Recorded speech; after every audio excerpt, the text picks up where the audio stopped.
Cute look. Like that? This meeting of the Tyler ISD Board of Trustees is called to order. We do have a quorum, and the meeting has been duly called, and the notice of the meeting has been posted in the time and manner required. We're actually going to go into executive session and return and have our meeting, then go back into executive session. So that's the plan.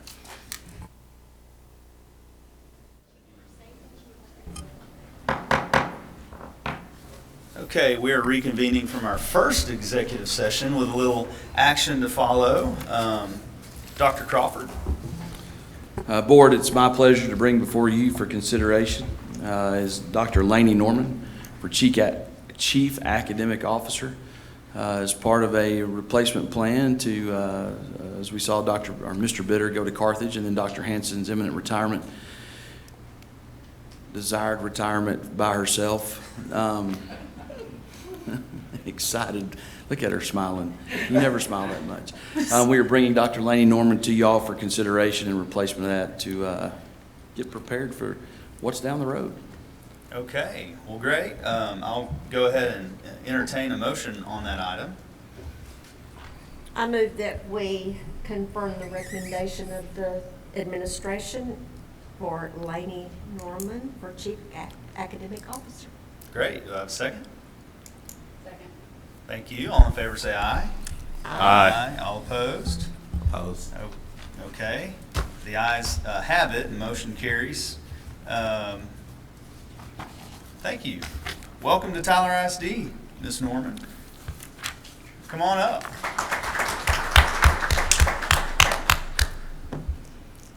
Hi. Good morning, President morning. Washman, Board of Trustees, and Dr. Crawford. Obviously, I'm thrilled. I can't stop smiling this morning, and so I just want to thank you for this opportunity.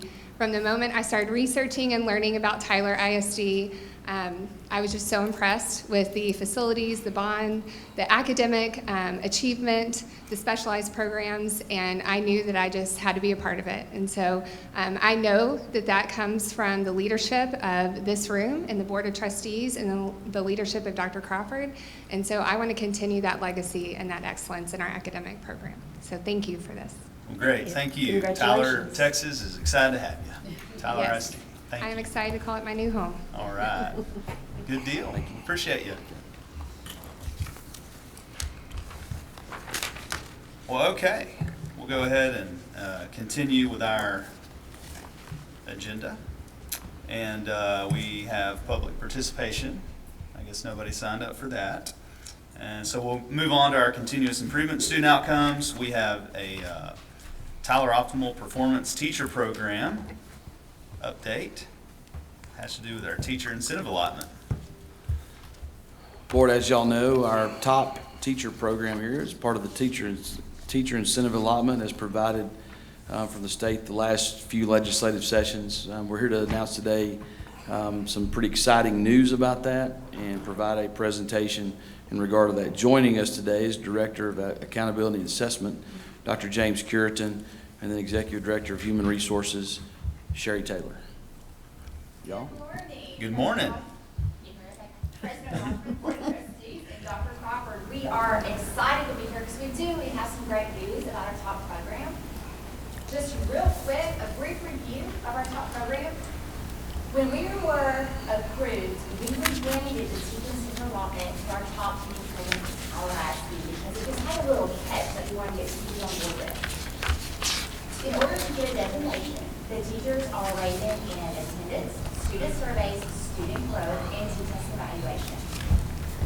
If they're designated, this designation. Hold a little closer, Sherry. Let's see the tab. All right, we're going to switch. Pull it. Oh, my gosh. Your teacher voice. The quick public service announcement for those that are still in this room. If y'all use this room, make sure they turn the microphones off after you get through using them. Okay.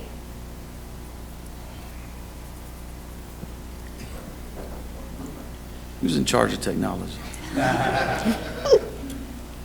This has never happened Tasha. before. Never.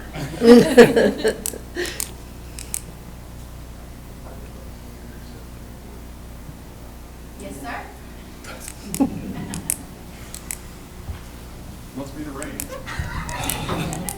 Blame it on the rain. Say Milli Vanilli. Come on, man. Hey, you can hear me better now. So, once a teacher receives a designation, it stays on their certificate for 5 years. Along with, they receive a stipend that they receive for 5 years. And so they could really walk away with some good money if they receive the designations. 70% of the stipend goes directly to the designated teacher.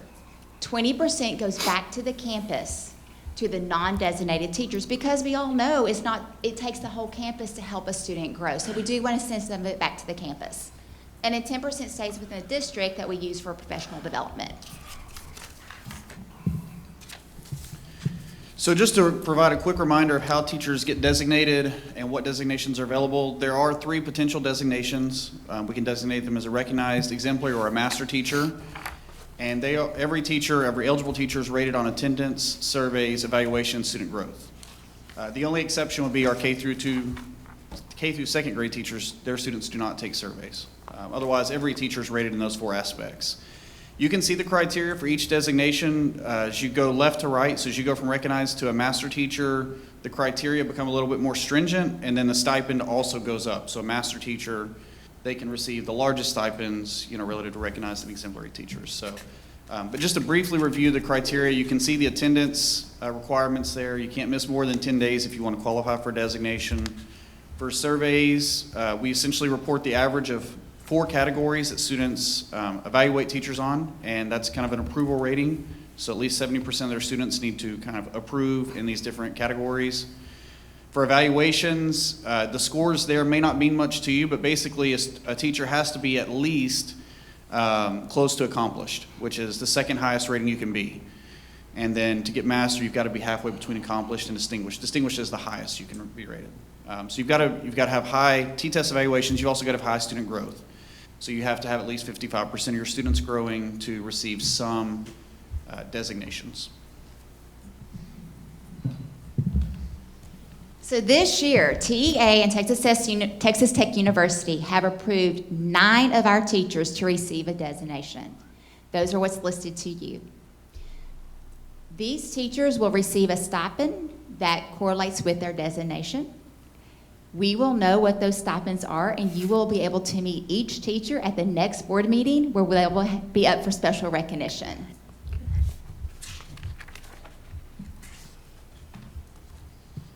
So the last thing we just wanted to kind of provide an update on was, since we've gotten approved this year and we've actually had some designations approved, we want to just provide an update for next year with some of the things that we applied to have included.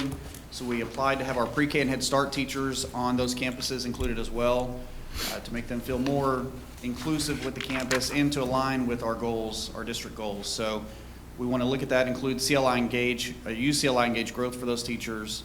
And then we would also like to include M-Class Amplify assessments for our K through 2nd grade reading teachers as an additional growth measure for those teachers. K through 2nd grade, M-Class just assesses their reading skills in a very different manner than Star Renaissance. So we think it's a good measure of growth for those teachers. Okay, so this concludes our part of the presentation. Do we have any questions?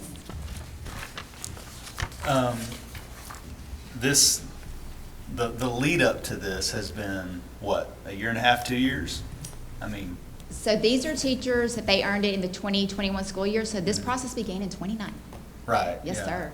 'Cause, I remember sitting in on how we were going to evaluate, all that. So I know it's been a long time coming, and I know that I'm excited about these teachers being able to impact kids the way they do and get paid well for it. So, Just a reminder, as part of that process, it's not that these 2 at this table or just a select group of 5 people came up with this model. We did have a committee that was put together. Yes, sir. Part of the requirements, if you chose to participate in this, and we're in cohort what? C. Cohort C. So cohort A was like Dallas and Longview, and I can't remember some of the other ones that just already had a paper performance plan in place. and they were automatically approved. Then legislature came in, TA came in with different rules, a little bit more stringent for B, and then a little bit more stringent for C, and a little bit more stringent for D and E, I think. So that was done in 2019, presented in front of the board, had to go through Texas Tech to get our validity, I guess, checked out. Is that correct? Yes. Correct terminology there? And so here we are today.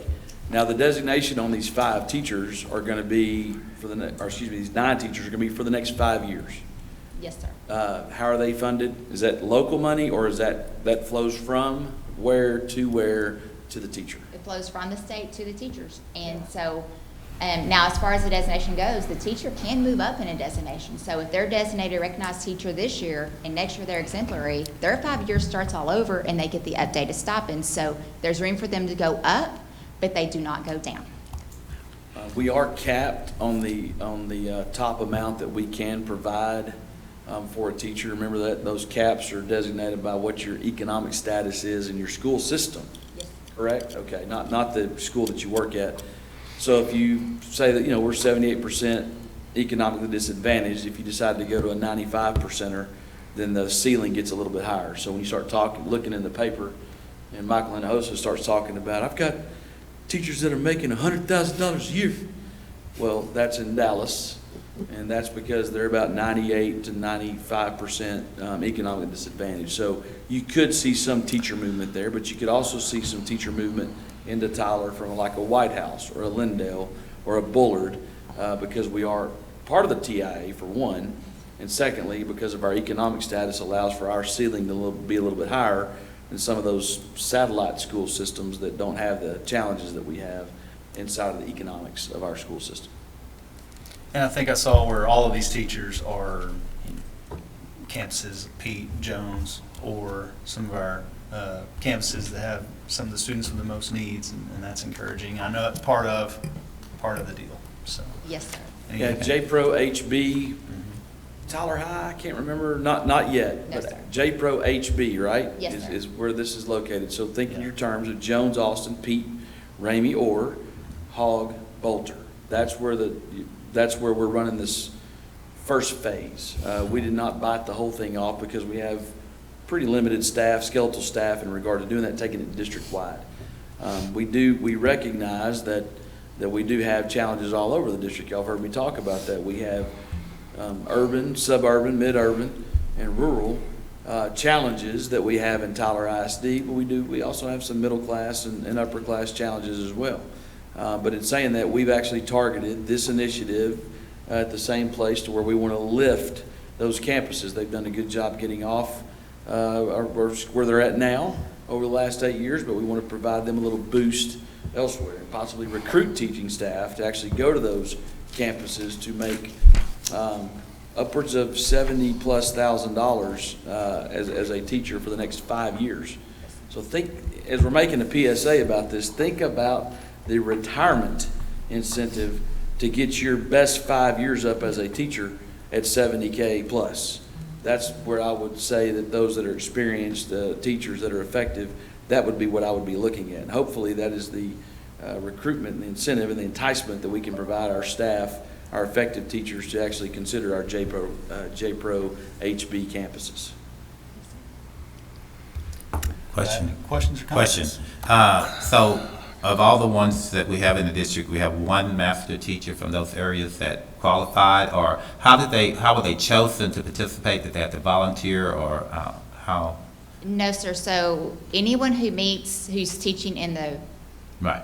kindergarten through 5th grade math and reading, and then now 5th grade science, because we have a growth measure with that, they are automatically in the pool at those 5 campuses Okay. to possibly receive a designation. They have to meet the criteria that we have Right. in there Okay. in order to get that designation. So we had some teachers already in these designated areas that did not qualify. We have master teachers that may not have qualified for the incentive, right? So across the district, You're just to clarify, you're just asking, did they meet the criteria? Right. Did not Well- get submitted for a designation. As far as I understand, there are master teachers on these campuses that we're talking about. And I'm asking if they qualified for the program, or how did they get involved with the program, or they didn't meet the criteria. That's what I'm trying to, So because we current do- master teachers will have a concern about that in regards to, why is it I didn't get the incentive? So we do have campus master teachers that Okay. are hired in that position. They do not qualify for a designation because you have to be in a teacher's code, a Ah. PEIMS code of 087, in Okay. order to earn a designation. Yes, sir. So you're getting teachers that's trying to get to those levels and not See- currently in that position? So it's two different things. So you have a campus master teacher Right. position, Right. and it just so happens that we have a master teacher designation. Those are two different things. Oh, okay. Yes, sir. Good. Yeah, I'm supportive of the program. I think it's great to have the incentives there. We need those teachers there, and they need to be in those areas of the greatest need. So I definitely support the program. I was just trying to get a complete understanding, so when somebody asks me, it's like, oh, okay, it's two different It's two different designations. things, yes, Okay, sir. thank you. Master teacher is a locally created position that is similar to what's called an instructional coach in other school systems. Instructional coaches have very specific responsibilities so that we can stretch those positions. We called it master teacher before they ever came up with this program. Okay. And then, so we've held on to that, and so that we can actually stretch their job descriptions as opposed to just coaching.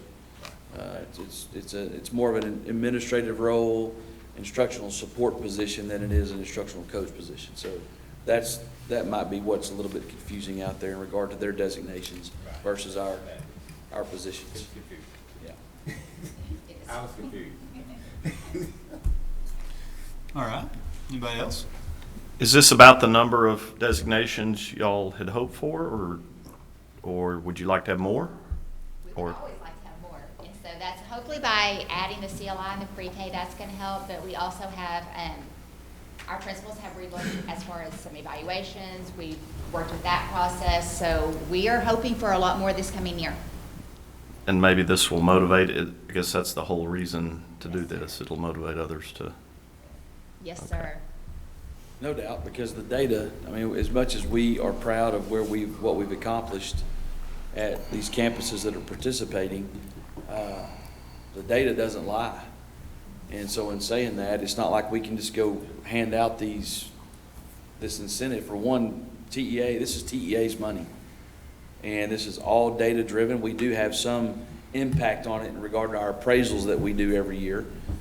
The calibration of those appraisals to match with the data is one thing that we've worked hard on in regard to with our principals. So speaking in old PDOS terms, to be an exemplary teacher that y'all are familiar with, like I'm familiar with, where you just go through there and you check 5 down the right side of a Likert scale, those days are over. And it's all designed for, continuous growth and successful student outcomes. And now the data is backing up the incentivizing from the state. So that's kind of where we're at there. It's not one of these things where we get to choose who gets it. It is a participatory deal. When you sign your contract to work at these 7 campuses, that you are actually eligible to receive this opportunity through student performance. Very good. Any other comments or questions? All right. Thank you and congratulations to all of our teachers who accomplished this. Y'all see them the 18th? When's our board meeting? 16th. Y'all will see these folks on the 16th. Very good. Okay, we have a professional development update. Part of your monitoring calendar that we came up with eons ago, we always provided a professional development update, biannual, I believe. I think this is a twice-a-year thing that we do. Presenting this will be Dr. Hanson, Assistant Superintendent, and one of her last presentations, I guess. I don't know. Who knows? Still got board meetings you gotta come to. Sure.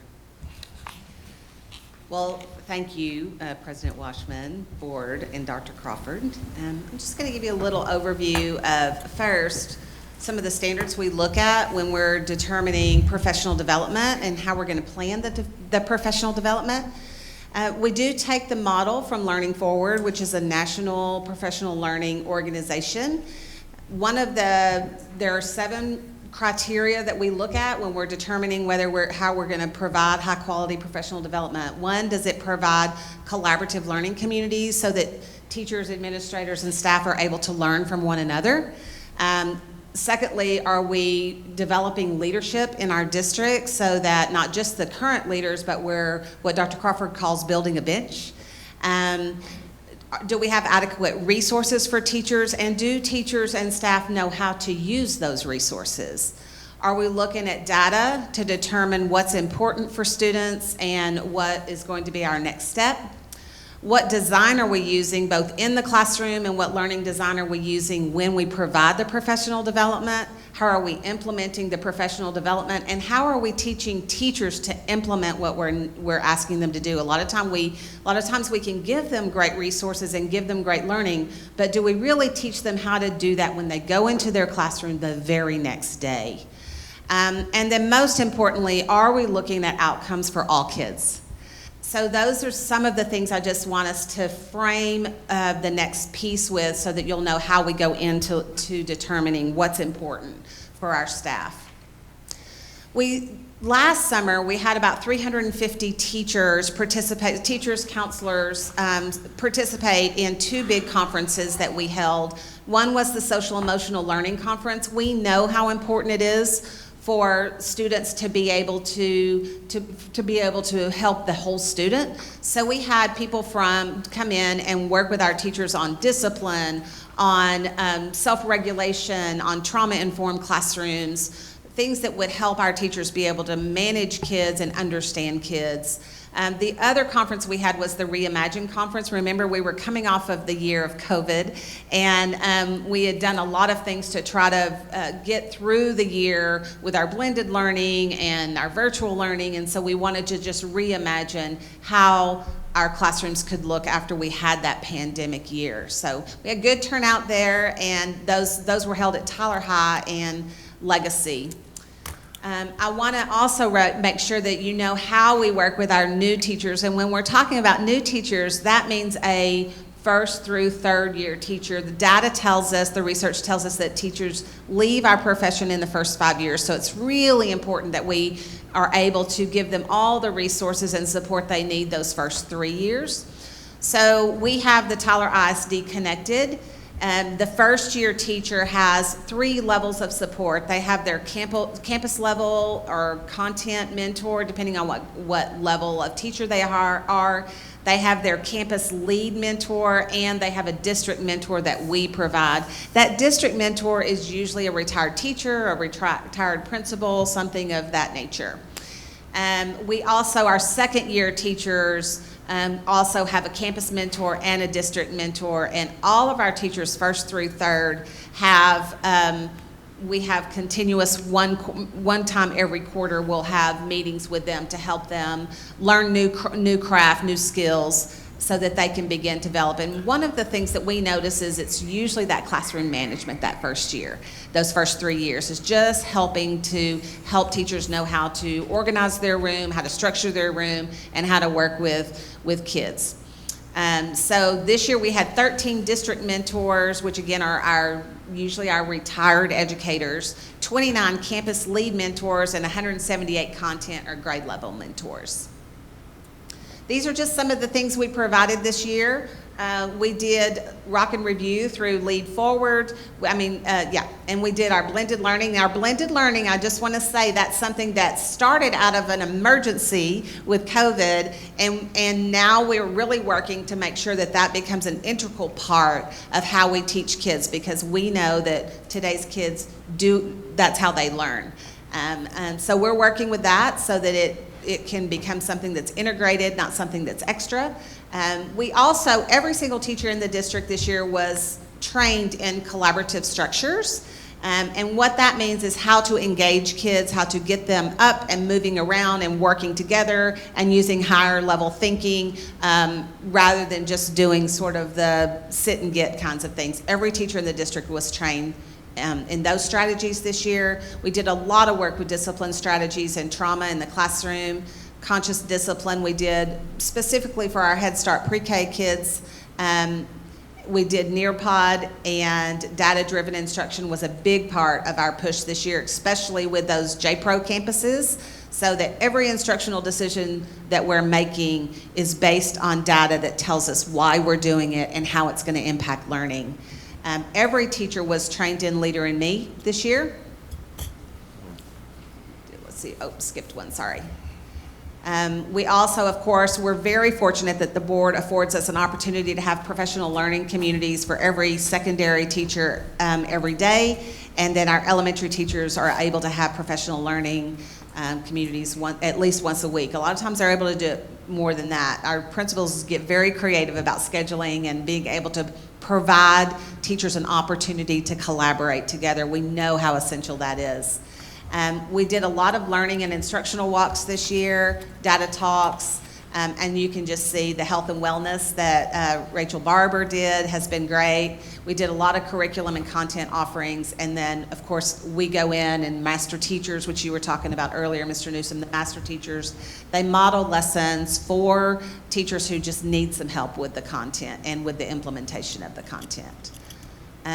So moving forward, we did some survey results. We worked with principals, master teachers, and other teachers to determine what did they think they needed next year, what was going to be important for them, how could we help support them next year, and these are some of the things they came up with. That they wanted to be able to analyze data, they wanted to learn more about the STAR redesign, and that'll be something that you guys will hear more about. There's a new STAR test, yay for us. They wanted, I know, yay for y'all. Yay for y'all. Yeah. They wanted to know more about the resources and how to use the resources. Again, that structuring of the classroom was really important to principals, master teachers, and teachers, and they wanted more and more and more about discipline and how to work with kids. So this is just a preliminary plan. I mean, very, very early plan. I'm sure Dr. Gropel and Dr. Norman will begin to make more involved plans. These are just the plans starting off. We will have a June 1st and 2nd. There's going to be professional development days. One of those is a cohort day where campuses actually came together in cohorts together and got to decide what was important to their teachers, and they put that together, the principals did. So we're very excited about that model. There is a district day where teachers will learn about any new resources that they have coming up. And then also they'll have an opportunity to do the vector training, which is all the required training that we have to do. The summer professional learning, you can see a little bit about the lists that are happening there. And then new teacher induction starts August 1st. It's not that far away. Our new teachers will be here August 1st, and our pre-service starts August 8th. Looking forward to another year of vector training. I know. This year we're providing the time for teachers to do it, though, during the day. Great. Year number 9 for the superintendent. Yes. Dr. Gropel, I think, is going through his vector training right now. See if we can get Isn't him it fun? two Isn't it times great? in the next 6 months, Yeah. since he's actually started work this year, and then next year he can You do get to next start year. again. So maybe That's twice. right. It's awesome. It's great. Vector training is our safe schools training. Bloodborne That's what it used to pathogens. be called, and actually, so whatever year you've been in education Yeah. is probably the most consecutive years you've got for bloodborne pathogens. Yep. About how to make sure that you don't run over there and put your hands on a fluid that's just laying on the ground. It's awesome. Every year, we train our folks in that, so. Sounds like we'll have a bunch of Y'all vector get that in victors. your professions? Mr. Newsom, you probably got it in your profession. I'm sure you get it at Krista's, Mr. Martinez. Wait, BW Energy Consultants has not yet implemented this training. However, if there is liquid on the ground that I'm suspicious of, I will not put my hands on it. okay. There you go. Dr. Nation, I know Guarantee. you miss it. Ms. Atkins, I know you miss it. Ms. Harrison, probably not in your line of work. And, Oh, yeah, I'm in the medical field. Mr. Bergfeld, if you would like to participate in this training or possibly get Plaza Tower to, we can take care of that for you. Have you? I really do. So any chance I can get. Okay. I can Sit turn down over my in a login room for people. All right. Well, good. I have a question regarding new teachers in particular. Knowing that there are certain campuses that tend to be a lot more difficult than others, do we take that in consideration when we put some of these new grads on these campuses as to how difficult the campus is overall compared to some of the other campuses? Because I'm thinking one person in particular I met this past year, and from what I understand, he was a new grad. I know he was a new grad, and I think he's leaving the teaching profession because of the difficulty he had in that position. And I'm sure he had the mentors and everything else, but that I'm just concerned from that perspective. Because when I first met him, I questioned whether that was a good placement or not. And apparently I was correct because he left before the end of the year. So Sorry to hear that. I know. I was too. I tried to encourage him.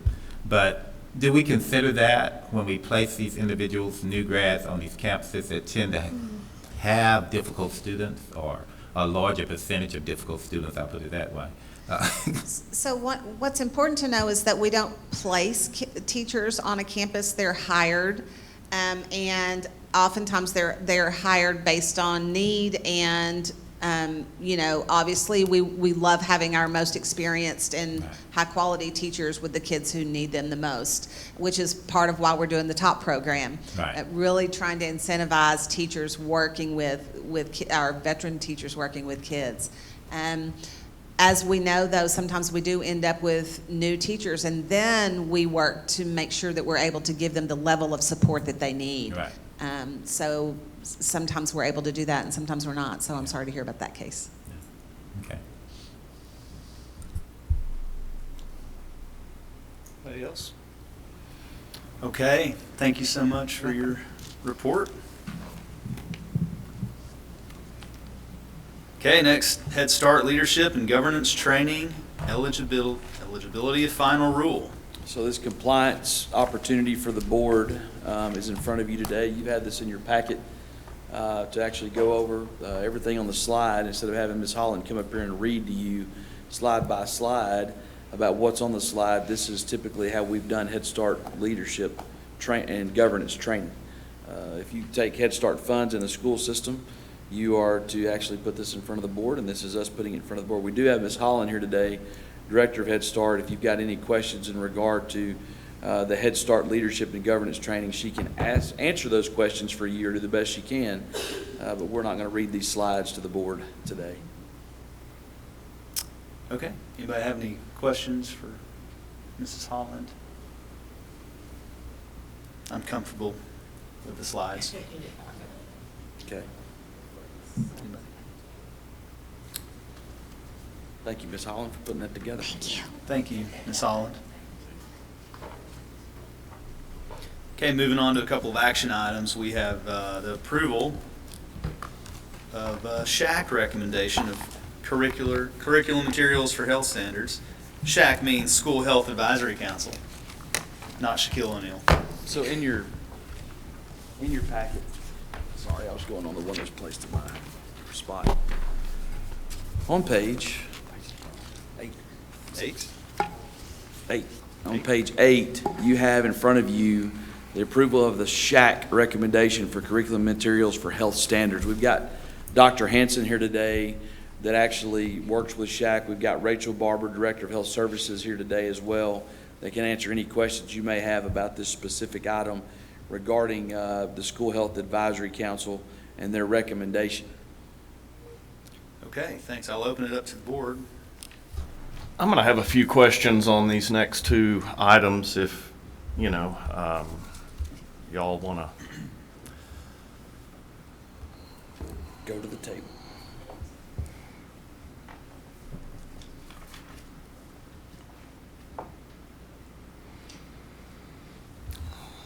Thank you. Just to get a general idea of how all of our health curriculum comes together at this time, it's something I've been kind of hinting about for a few months, but this is perfect timing. So as far as this item goes, I guess number one, it talks about instructional content requirements in the law. So who establishes the law whose instructional content requirements we seek to follow? So Texas Education Agency determines the standards, the TEKS that we are to follow, and that's determined by the State Board of Education. So they had extensive hearings to determine what these specific standards were going to be related to what the SHAC had to approve and the health standards in general. So you're right, Mr. Bergfield, these two items overlap quite a bit.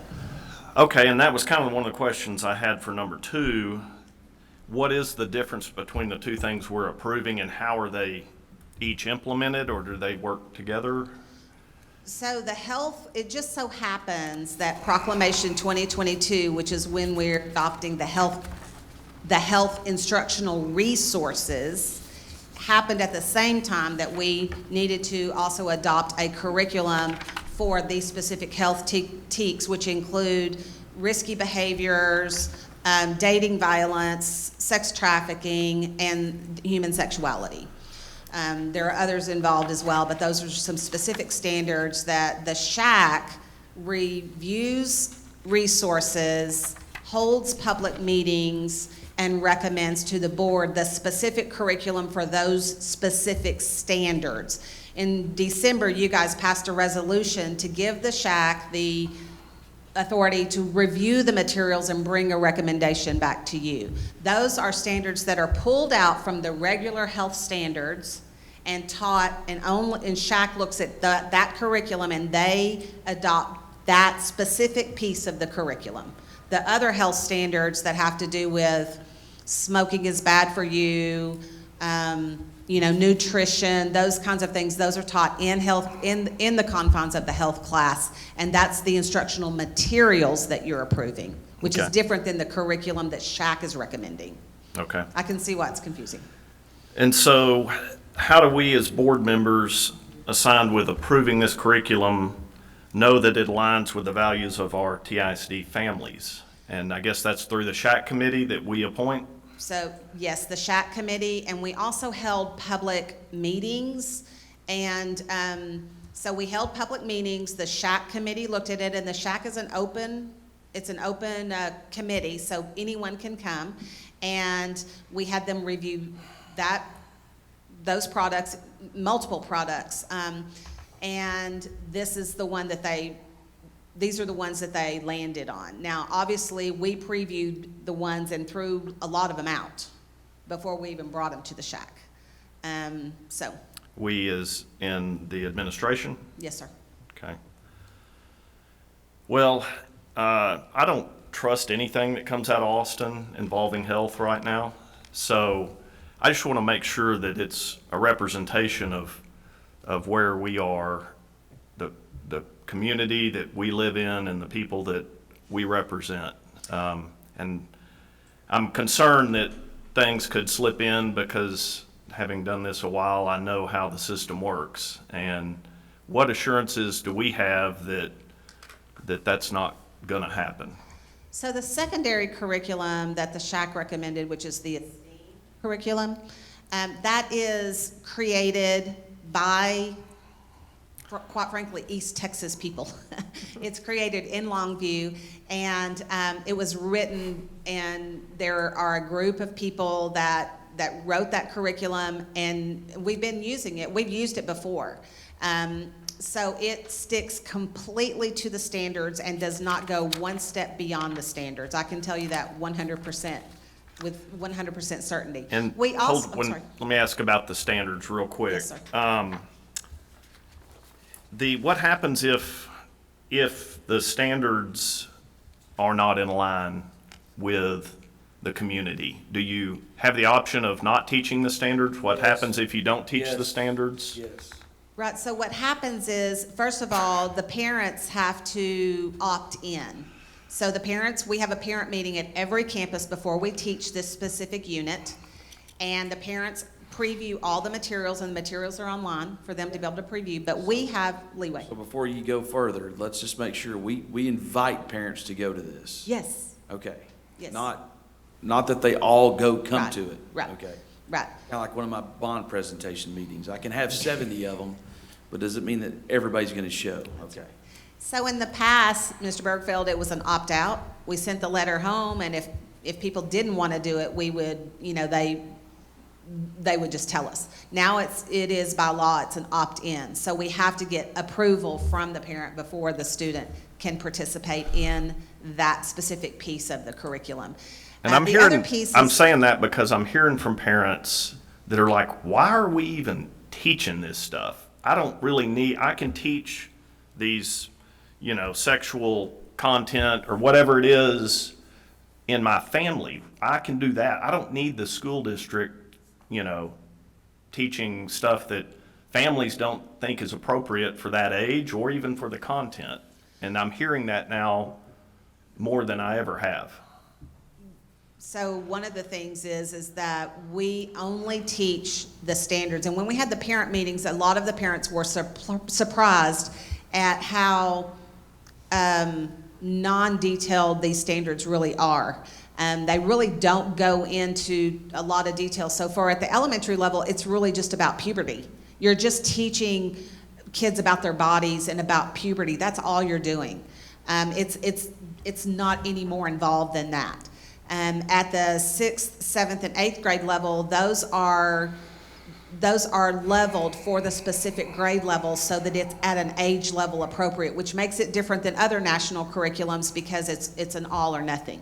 So it is leveled on the developmental. So in 6th grade, the kids will take that in PE with in gender-specific classes. And they are only learning about what is developmentally appropriate for them, and we don't have to use any piece of the curriculum that we don't want to use. Let me ask one thing right quick. You said that there were parent meetings, parents were invited to the meetings and everything. How well attended were those meetings? It depends on which school. Some schools we had more participation than others. The public meetings we had, some, 5, 6, 10.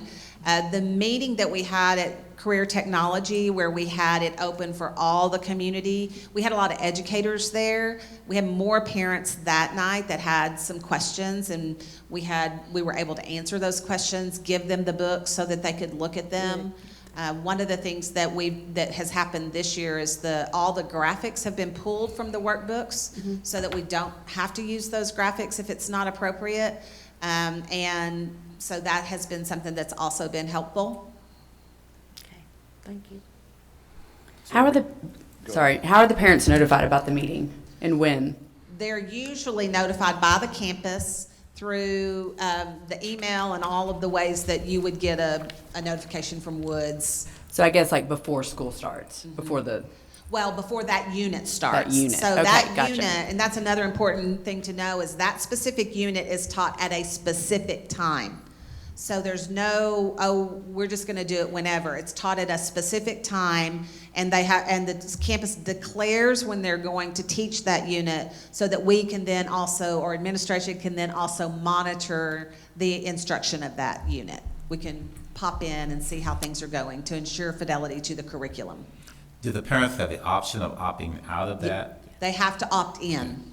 They have to opt in? Yes. But if they don't want to? They're out. Okay. If they don't opt in, they're out. Okay. Yes. Okay. And that's true for anything, by the way, that we teach. Well, be careful what I say here, but I do think it is important for us to understand that not every kid has a parent or family member that's capable of walking down these types of issues, and I do think it is important for our children who are growing to understand the implications of certain actions, because that is not a surprise that goes away. So I do think, and to your point, Mr. Bergfeld, that some kids in the district might not be able to have that sort of leadership in the home and learn some pretty critical things about life, how life goes on. So. Doesn't sound like there's much change from 1985 when I took, or when it was given to me at Baker Coontz Intermediate School in Carthage, as far as 5th grade goes. When you start talking about puberty. what we've got to be protective of and cautious of is to stick to the facts, Jack. I say biology. It's got to be biological from 6th through 12th grade, and we'll say that from the dais, in regard to any type of curriculum that we're going to have. And we can't have some of this other stuff that's starting to creep in happen. And if we do, we need to remember where we work and what the expectations are from the 7 of these school board members and even the superintendent. And so that needs to be protected. Again, biological is where it needs to stay and remain. I understand some parents' angst in regard to some of it. I think it's more on the relationship end than it is the biological end, because I'm going to tell you right now that I needed it, and my parents both well educated and both informed, but it was pretty much taboo because religiously speaking, that was just something that did not get talked about very much in my household. And so there, again, reaching some kids that need it from the biological aspect and the consequential aspect is something that we will continue to protect and enforce and emphasize in regard to proctoring this. It's the other stuff, the relationship stuff, the other items that have the weaponization of sexuality politically that we're going to stay away from. And so I'm going to make the statement here. It's not that I go and enforce that in every school. I've got leadership in the room that's here that can convey that to our principals, that can convey that to the classrooms, that's where we're going to go about proctoring this curriculum. It's going to be from the biological point of view, and that's it. And that's what I'm talking about. So, we know things are done overtly and lesson plans approved by the TEA. We know things are done covertly through individual questions that normalize everything under the sun. And, we just have to make sure we're watching what's going on right now. Yes, sir. Thank you. Thank you. Anything else? Okay. I will go ahead and have a motion for item A.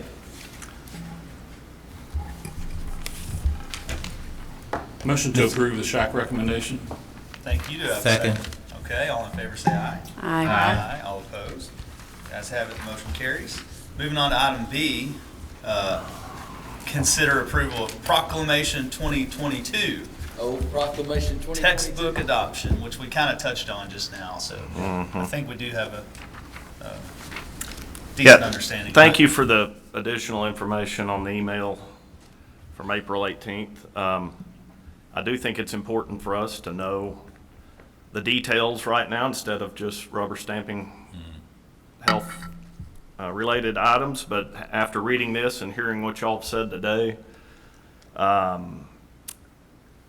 make a motion we approve the proclamation, which is still kind of scary that they call it a proclamation right now, but I move we approve it, Proclamation 22. Thank you. Any Second. discussion? Do I have a second? Okay. Second. Any discussion? All in favor say aye. Aye. Aye. All opposed? The ayes have it. The motion carries. And yeah, I think it's important to talk about these things openly as a board and convey our expectations to our superintendent, to convey to the staff. And I know that we all know where we live, and we all know that things are crazy out there right now.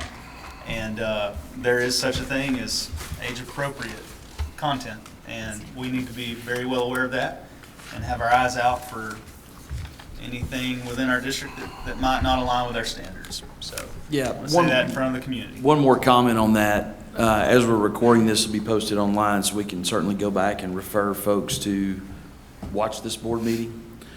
One thing we're noticing is that like online curriculum that might be supplemental to what as approved by TEA of all places, but may be supplemental to what we have in written curriculum or even in our own curriculum central, whatever we call it.